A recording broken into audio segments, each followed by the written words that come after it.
भगवान हो आप तो। और भगवान किसको कहते हैं? भगवान यानी चंद्रमा। और प्रभु आपकी कांति भी चंद्रमा की तरह है, उस चंद्रमा की तरह शीतलता देने वाले आप हो। हम गोपियां नक्षत्र हैं और उन नक्षत्रों के बीच में चमकने वाले चंद्रमा यानी भगवान प्रभु आप हो। और हे श्याम सुंदर आप भगवान हो। भगवान ने हृदय में आके कहा, गोपियों भगवान किसको कहते हैं? तब गोपियों ने कहा, भगवान उसी को कहते हैं कि जिसकी कांति चंद्रमा की तरह हो, चंद्रमा की तरह जो चमकता हो उसे कहते हैं भगवान है। जिसके अंग अंग से एक अलौकिक शोभा प्रकटती हो उसको कहते हैं कि ये भगवान है। भगवान किसको कहते हैं? कि जिसको देखने के बाद, जिसके दर्शन करके इन नैनों को कभी तृप्ति न हो, जिसके दर्शन करके इन नैनों को कभी तृप्ति न हो उसको कहते हैं कि ये भगवान है। और प्रभु आपका दर्शन भी ऐसा ही है, जितना भी आपके दर्शन करते जावें और ये नैनों को लगे कि बस और प्यास बढ़ती जावे। कई बार नहीं प्रभु के मनोरथ के दर्शन खुले हों, वैष्णव भागते भागते दर्शन करने आवे और कार्यकर्ता उनको आगे निकालें, तो वैष्णव के जरा जी भर के दर्शन तो करने दो, जरा मन भर के दर्शन तो करने दो। पर अपन को पता नहीं ये तो ऐसा रस है कि जिसके दर्शन करके न किसी का मन भरा है और न किसी का मन भर सकता है। ये तो ऐसा रस है, जितना पियो और प्यास बढ़ती जाए, जितना पियो और प्यास बढ़ती जाए और तड़प बढ़ती जाए, ऐसा ये रस है। और जिसके दर्शन करके नेत्रों को कभी तृप्ति न हो, बार बार निरखने का मन हो। जैसे गोपियां कोई ना कोई बहाना करके, उल्हाने का बहाना करके भगवान के दर्शन करने के लिए आती और कोई ना कोई युक्ति करके अपने मन की बात श्याम सुंदर से करती, गोपियों से करती। इसलिए श्याम सुंदर जिसके दर्शन करके नेत्र तृप्त न हो उसको कहते हैं भगवान। भगवान कौन है? कि जिसके देह से एक अलौकिक सुगंध आती हो, जिसके देह से एक अलौकिक सुगंध आती हो उसको कहते हैं भगवान। और प्रभु आप भगवान हो। भगवान किसको कहते हैं श्याम सुंदर जानते हो? बोले किसको कहते हैं? बोले जिसका स्पर्श प्राप्त करने के बाद इस जगत में किसी का भी स्पर्श भाए ना, उसे कहते हैं भगवान। और हे श्याम सुंदर जिस दिन से आपका स्पर्श मिला, ये दुनिया के किसी भी स्पर्श को हम सहन नहीं कर सकते, क्योंकि आप भगवान हो। भगवान किसको कहते हैं? कि जिसके सानिध्य में आके मन शांत हो जावे उसको कहते हैं भगवान। जब प्रभु आपसे दूर होती हैं तो ये मन के अंदर अनेक अनेक विचलितताएं आती हैं, अनेक अनेक दूषण आते हैं, लेकिन जैसे ही आपके सानिध्य में आती हैं और ये मन शांत होने लगता है, और जिसके सानिध्य में आके मन शांत हो जाए उसको कहते हैं भगवान। तो गोपियां यही वस्तु कह रही हैं कि हे श्याम सुंदर आप तो भगवान हो, कृपा करने वाले हो, चंद्रमा की तरह शीतलता प्रदान करने वाले हो, पर ऐसे कठोर मत हो जाओ, कृपा करो और कृपा का दान करके हमारे मनोरथों को पूरा करो। अपन को भी लगे पूरे विश्व की रक्षा के लिए भगवान प्रगटे हैं।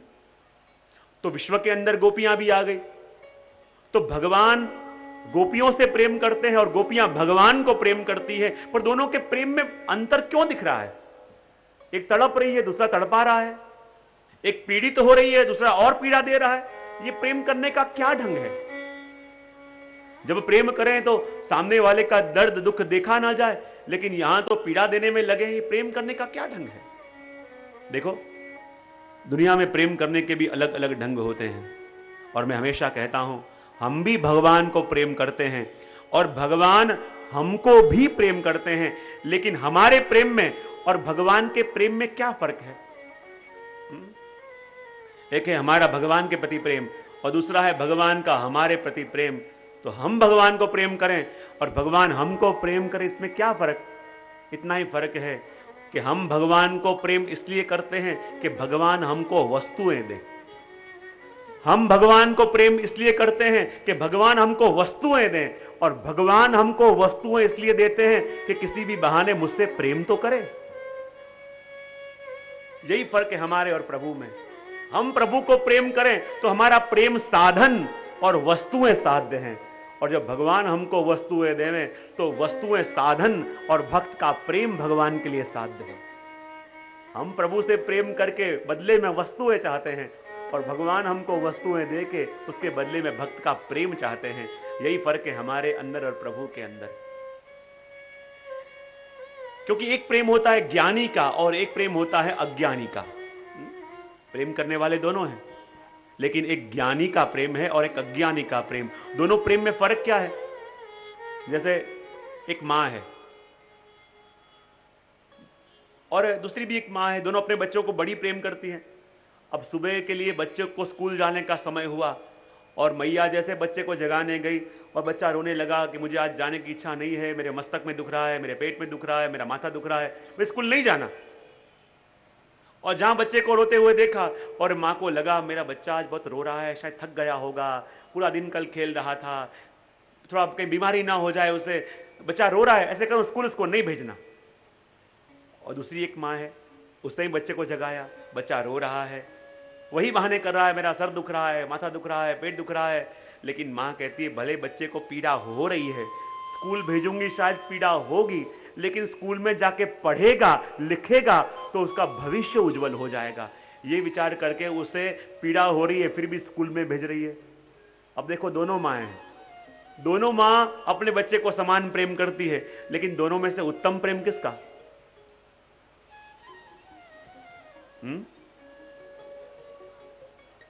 बच्चे को पीड़ा ना हो, स्कूल नहीं भेजा वो, कि भले पीड़ा हो फिर भी स्कूल भेजा वो, कहो तो सही। जैसे दोनों बच्चों को बुखार आ गया, बच्चों को लेके दोनों माएँ डॉक्टर के पास गई। डॉक्टर ने कहा इसको कोई इन्फेक्शन लग गया है, यदि मैं एक अच्छा स्ट्रॉन्ग इंजेक्शन है वो एक इंजेक्शन दे दूं तो इंजेक्शन से बिल्कुल ठीक हो जाएगा। और जैसे ही बच्चे ने इंजेक्शन देखा, बच्चा चिल्ला चिल्ला के रोने लगा, बाहर भागने लगा कि नहीं मुझे इंजेक्शन नहीं लेना, मुझे नहीं लेना, मुझे बहुत दुखेगा, मुझे बहुत पीड़ा होगी, मुझे नहीं लेना। और एक माँ ने सोचा इतना बड़ा इंजेक्शन है, मेरा बच्चा छोटा सा है, उसे लगेगा तो उसे बहुत पीड़ा होगी, बच्चा कितना डर रहा है, अच्छा कुछ भी हो जाए मुझे इंजेक्शन नहीं दिलाना। और दूसरी माँ है, वो भी लेके गई, डॉक्टर ने इंजेक्शन दिखाया, बच्चा रो रहा है, फुट फुट के रो रहा है, कलह कर रहा है, मुझे इंजेक्शन नहीं लेना, मुझे बड़ी पीड़ा होगी, मुझे बहुत दुखेगा, मुझे घर जाना है। लेकिन ये माँ कहती है भले एक बार इंजेक्शन लगेगा तो थोड़ी पीड़ा होगी, इसको पीड़ित देख के मुझे बड़ी पीड़ा होगी, लेकिन वो पीड़ा भी मैं सह लूंगी यदि मेरे बालक का स्वास्थ्य बिल्कुल ठीक हो जाता हो तो। और अपने कलेजे पे पत्थर रख के भी अपने बच्चे को इंजेक्शन दिलाती है। और एक माँ ने नहीं दिलाया। दोनों माँ बच्चे से प्रेम करती हैं, पर उत्तम प्रेम किसका?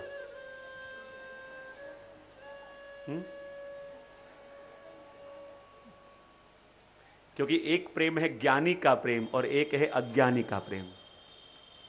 एक वो प्रेम है जो क्षणिक सुख देखता है, और दूसरा प्रेम वो है कि चाहे थोड़ी तकलीफ पड़े पर आने वाले सुख को देखता है।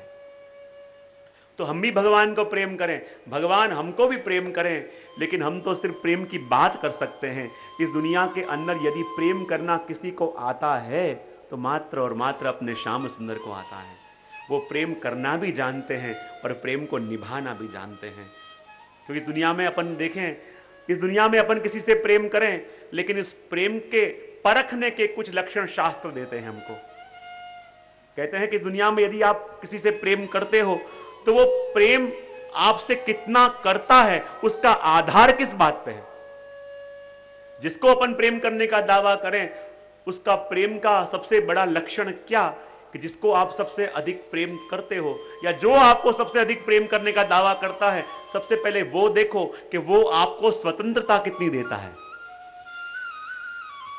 क्योंकि प्रेम करने का आधार इस बात पे है कि जिसको अपन प्रेम करते हैं उसको स्वतंत्रता कितनी देते हैं।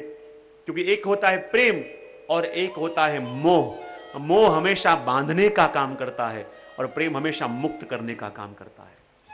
और देखो इस दुनिया में हम जिसको भी प्रेम करने का दावा करेंगे या जो अपन को प्रेम करने का दावा करे वो हमेशा बांधने का काम करेगा। क्योंकि वो प्रेम नहीं है, वो मोह है, और मोह हमेशा बांधता है और प्रेम हमेशा मुक्त करता है। एक प्रेम अपन दुनिया में करें, जगत के अंदर करें, और एक प्रेम भगवान हमसे करते हैं कि दुनिया में जो हमसे प्रेम करे हमको बांधे, लेकिन एक प्रेम भगवान हमको करते हैं कि जिस भगवान ने हमको बनाया और कितनी बड़ी स्वतंत्रता भगवान ने हमको दे दी, कितना बड़ा स्वतंत्रता का अनुभव भगवान ने हमको कराया कि जिस भगवान ने हमको बनाया है, जिस भगवान ने हमारा सर्जन किया है, जिस भगवान की हम रचना है, उसकी कृति है, लेकिन भगवान ने स्वयं अपन को बनाया और बनाने पर भी इतनी बड़ी स्वतंत्रता जीव को दे दी कि भगवान ने जिसको बनाया वही इंसान एक दिन खड़ा होकर कहे कि दुनिया में भगवान जैसा कुछ है नहीं।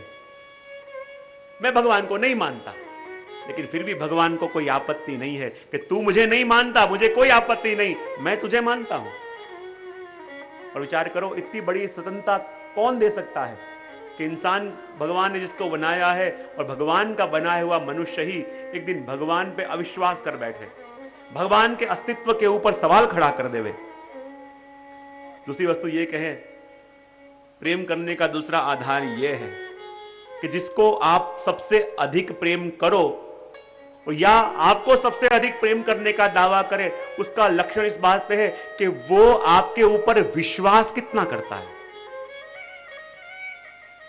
हाँ? विश्वास कितना करता है, क्योंकि दुनिया के अंदर देखा जाता है सबसे अधिक हम जिसको प्रेम करने का दावा करते हैं, सबसे अधिक अविश्वास भी उसी के ऊपर होता है। हाँ? सबसे अधिक अविश्वास भी उसी पे होता है, क्योंकि वो मोह है।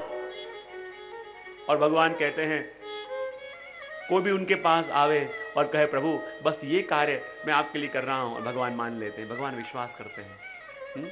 भगवान हर कोई वस्तु सुनने को तैयार है। बोले क्यों? क्योंकि तू मेरे पे विश्वास करे कि ना करे, मैं तेरे पे विश्वास करने को तैयार हूं, मुझे तेरे ऊपर विश्वास है। और कहते हैं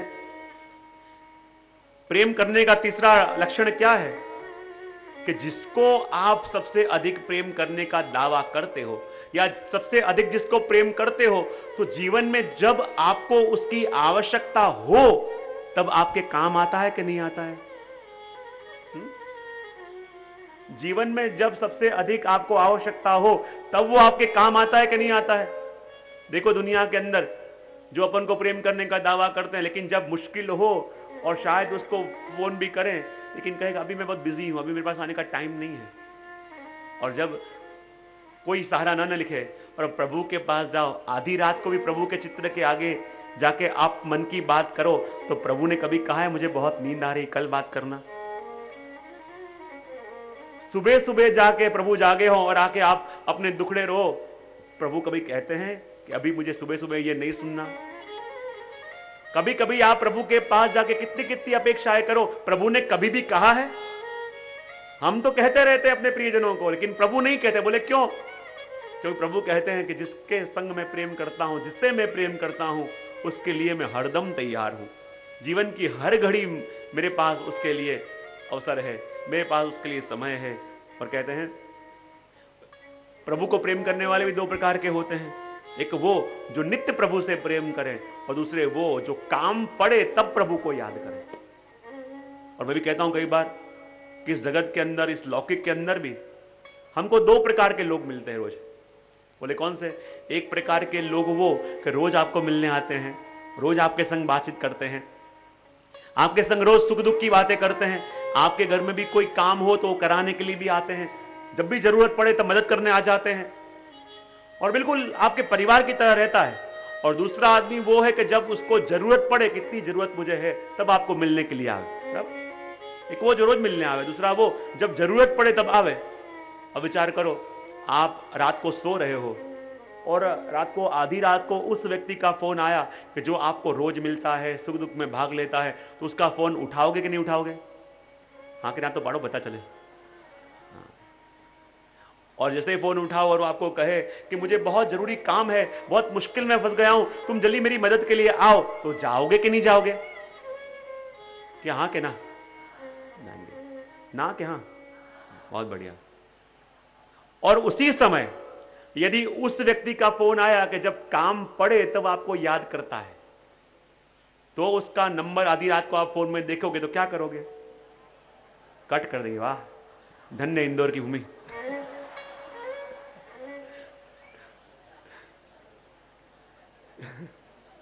जैसे ही नंबर देखो क्या कहोगे? क्या करोगे?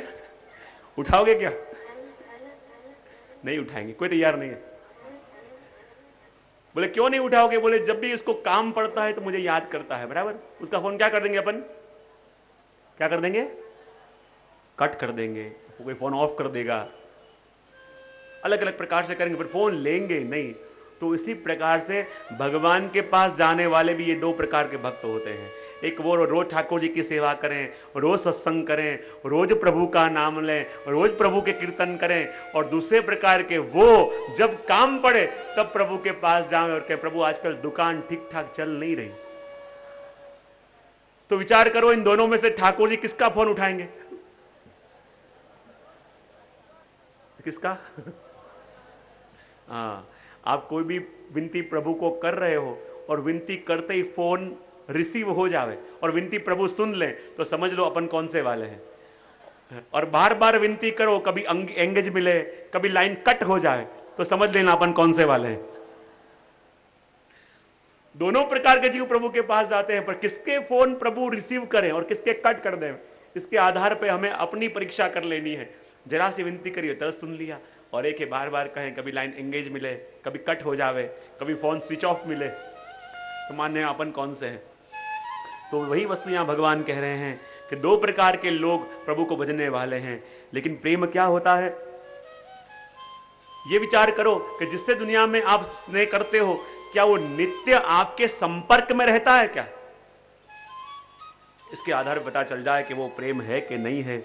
और सबसे अधिक वस्तु बताई कि दुनिया में अपन जिससे प्रेम करते हैं, प्रेम का सबसे बड़ी परीक्षा क्या है कि जिसको सबसे अधिक प्रेम करें वो अपन को सबसे बुरे से बुरा काम करते हुए देख लेवे, क्या उसका प्रेम पहले की तरह अपने लिए रहेगा क्या? जिसको अपन जगत में सबसे अधिक प्रेम करते हैं वो यदि अपन को कोई गलत काम करते हुए देख लेवे तो उसका प्रेम अपने लिए क्या पहले की तरह रहेगा? नहीं रहेगा। लेकिन प्रभु तो सब कुछ देख रहे हैं, अपन क्या कर रहे हैं, क्या कर रहे हैं, कहां जा रहे हैं, क्या खा रहे हैं, क्या पी रहे हैं, क्या कर रहे हैं, सब कुछ देख रहे हैं, और फिर भी अपन को इतना ही प्रेम करते हैं जितना प्रेम पहले करते थे। वही तो प्रेम है, वही तो अनुभव है प्रेम का कि दुनिया में कोई प्रेम करना जानता है और कोई प्रेम कर सकता है तो अपने श्याम सुंदर करते हैं, अपने प्रभु करते हैं। और वही प्रेम करने का ढंग यहाँ गोपियाँ कह रही हैं कि श्याम आप तो प्रेम करना जानते हो क्योंकि आप भगवान हो, कृपा करो, अंतःकरण के दृष्टा हो, और अंतःकरण के दृष्टा हो के जो प्रभु आपने कृपा नहीं करी तो हमारी बात हम किससे कहेंगे, हमारे मन की बात हम किसको आके जाके कहेंगे? हे प्रभु कृपा करो और कृपा करके अपने दर्शन का सुख हमको दे दो। क्योंकि प्रभु आप कैसे हो? सख सख उदयवा, शब्द क्या कहा? सख उदयवा सात्वताम कुले। पहले गोपियों ने कहा दासी मान के कृपा करो तब भी कृपा ना हुई। कह दिया है श्याम सुंदर आप अंतःकरण के दृष्टा हो, ये मान के कृपा कर दो, वो भी कृपा नहीं करी। ब्रह्मा जी की विनती से आप प्रगटे हो, ये मान के कृपा कर दो, तब भी नहीं करी। विश्व की रक्षा के लिए आप प्रगटे हो, ये मान के कृपा कर दो, तब भी कृपा ना करी। तब सखिया कहती हैं और कुछ नहीं, दासी मान के नहीं तो सख यानी अपनी सखी मान के, सखा मान के तो कृपा कर दो। क्योंकि आपके लिए तो कहा जाता है सख्यम मधुरम, सखा मान के तो कृपा करो। भगवान ने कही तुम मेरी सखी कैसे हो गई? सख्य भाव किसमें होता है जानती हो? गोपियों ने कहा किसमें होता है? भगवान ने कहा समानशील व्यसने सुसख्य। इस दुनिया के अंदर जिसके शौक और स्वभाव समान हो उन्हीं के बीच में मित्रता हो सकती है। तो गोपियां कहती है श्याम सुंदर आपको रिझाने के लिए जैसे शौक आपके हैं वैसे ही हमने धारण कर लिए हैं, और जैसा स्वभाव आपको अनुकूल है वैसा ही स्वभाव हमने भी धारण कर लिया है, इसलिए हम आपके सखा हैं, हम आपके सख्य संबंध है। भगवान ने कहा ऐसे नहीं, सख्य भाव उनमें होता है जिसमें समान भोजन किया हो। तो गोपियां कहती प्रभु वृंदावन के उन कुंजों में हमने भी अपने हाथों से आपको भोजन कराया है, और आपने हमको भोजन कराया है, समान भोजन भी किया है, इसलिए सखा है। भगवान ने कहा अरे गोपियों जानती हो सख्य भाव किसमें होता है? बोले किसमें? जिसकी ख्याति एक समान हो उनके बीच में मित्रता होती है। तो गोपियों ने कही श्याम सुंदर एक बात आप समझ लेना, इस दुनिया में जितनी ख्याति आपकी है इतनी ख्याति हमारी भी है। भगवान कह रहे क्या कह रही हो गोपियों, तुम ये कहना चाहती हो कि इस दुनिया में जितनी ख्याति मेरी है इतनी तुम्हारी भी है? बोले हाँ प्रभु। बोले कैसे? बोले श्याम सुंदर एक वस्तु याद रखना, ये दुनिया आपको जब जब याद करेगी तब गोपीनाथ कह के याद करेगी, और हमारे परिचय के बिना आपका परिचय भी अधूरा होगा। और जब जब भी आपको याद करें तब हमको याद करना ही पड़ेगा, तभी आपका परिचय पूर्ण होगा। इसलिए हे प्रभु, हम आपके इस संबंध से सख्य भाव वाले हैं, तो अपने सखा मान के तो कृपा कर दो, क्योंकि आप तो सखाओं की कैसी दृष्टि रखते हो। वो सुदामा सिर्फ पोहे लेके गया, उसके 3 मुट्ठी पोहे आपने खाए, और 3 मुट्ठी पोहे के बदले में पहली मुट्ठी खा के कुबेर की संपत्ति दे दी, दूसरी मुट्ठी के बदले में इंद्र की संपत्ति दे दी, और तीसरी मुट्ठी खा के आप अपना भी सब कुछ देने को तैयार हो गए। इतना प्रेम आपको अपने सखाओं के लिए, अपने मित्रों के लिए है। तो हे श्याम सुंदर, हम भी वो गोपियां हैं, हम और कुछ नहीं चाहती, हम तो सिर्फ हमारे श्याम सुंदर को चाहती हैं। कृपा करो, कृपा करके सामने प्रकट हो जाओ और प्रकट होके हमारे मनोरथ को पूरा करो। 4 वस्तु भगवान के संग अभी तक गोपियों ने मांगी। दयित दृश्यताम, हे प्रभु सामने प्रकट हो जाओ, दर्शन दो, आपके नेत्रों के दर्शन देके हमारे ताप को पुनः दूर कर दो। और प्रभु जी, विरह नाम का असुर हमको पीड़ित कर रहा है, आप पधारो और ये विरहासुर को मार के हमारी रक्षा करो। और चौथी वस्तु कही, हमारे हृदय का भार आप उतारो, कृपा करो, कृपा करके दर्शन दो। ये वस्तु आपने मांगी इस 4वें श्लोक के अंदर, और आगे 5वें श्लोक के अंदर गोपियां कह रही, श्याम सुंदर कृपा करो, और कृपा करके ये जो आपका श्रीहस्त है, क्योंकि हम जानती हैं जाने अनजाने में हमारे बुद्धि में कोई खोट आ गई होगी, इसलिए प्रभु हमारे कारण आपको श्रम पड़ा। ऐसे करो, आपका जो श्रीहस्त है हमारे माथे के ऊपर पधराओ, और जब माथे में पधराओगे तो प्रभु अभय दान देने वाला श्रीहस्त माथे पड़ते ही हमारी बुद्धि अनुकूल होगी और आपको सुख दे पाएंगे। इसलिए विनती करते हुए 5वें श्लोक के अंदर गोपियां गा रही हैं, विरचिता भयम वृष्णिधूर्यते शरणमीयुषाम्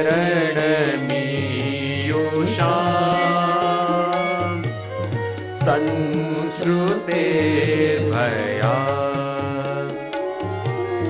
रो रहे हैं हम तेरी याद में, आ जाओ प्रभु, जी न पाएंगे। एक संग सभी, रो रहे हैं हम श्याम सुंदर तेरी याद में, आ जाओ प्रभु, जी न पाएंगे। कर सरोर हम कांत कामदम, शिरसि देहिना श्रीकर ग्रहम्। रो रहे हैं हम तेरी याद में, आ जाओ प्रभु, जी न पाएंगे। एक संग सभी भाव से, रो रहे हैं हम तेरी याद में, आ जाओ प्रभु, जी न पाएंगे, जी न पाएंगे,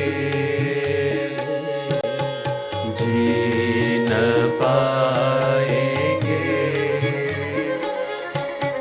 जी न पाएंगे।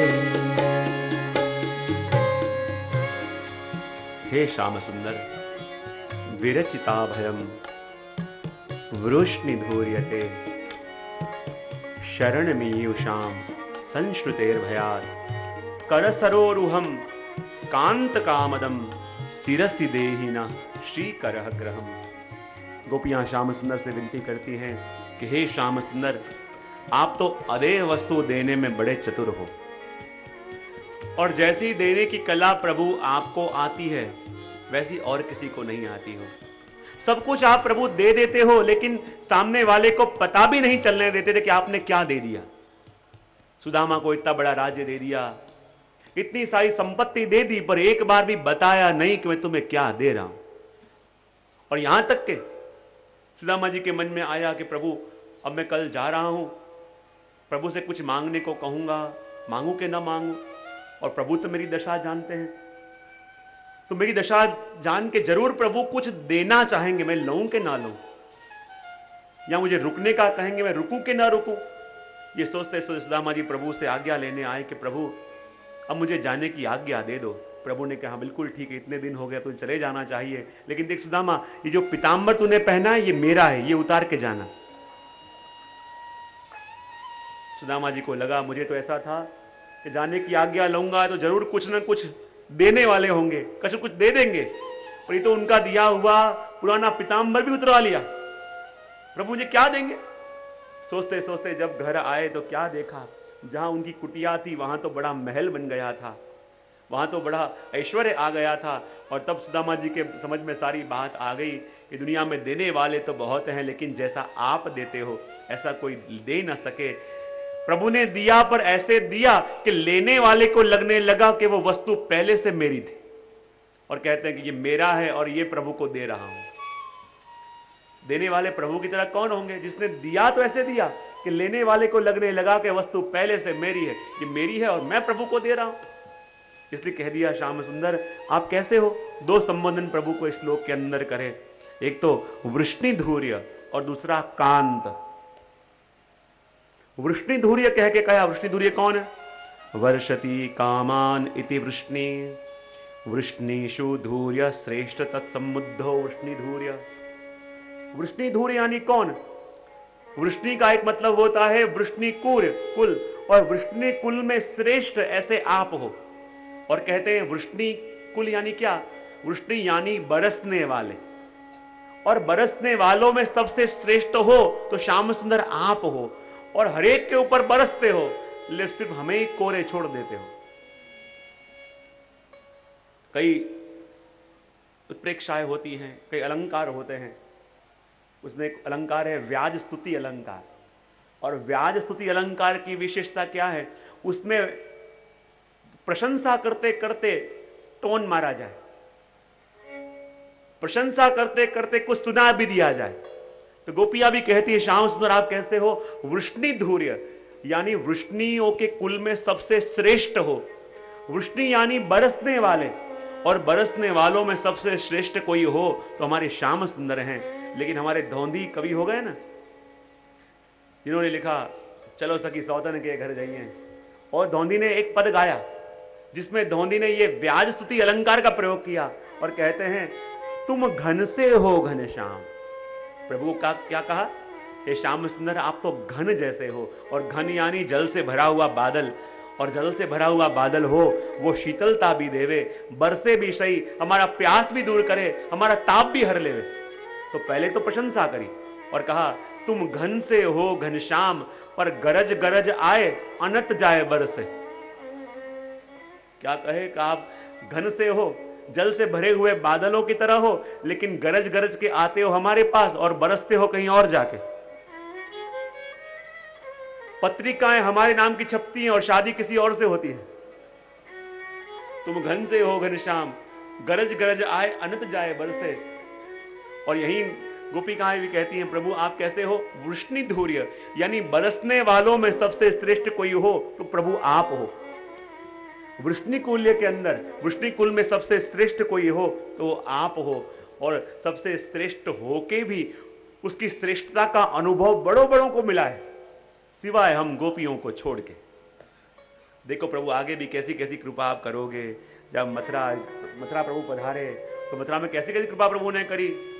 बेचारा धोबी आया, वो माँ दर्जी आया, दर्जी से प्रभु ने कहा मेरे कपड़े ठीक कर दो, और कपड़े ठीक करने के बदले में उसको मुक्ति दे दी। आगे गए, एक माली आया और माली ने सिर्फ फूल दिए, और फूल के बदले में प्रभु से 3 चीजें मांग ली। भगवान में अनुरक्ति, भक्तों में प्रीति और प्राणी मात्र के लिए दया और सभी के लिए दुर्लभ ऐसी भगवान में भक्ति भी भगवान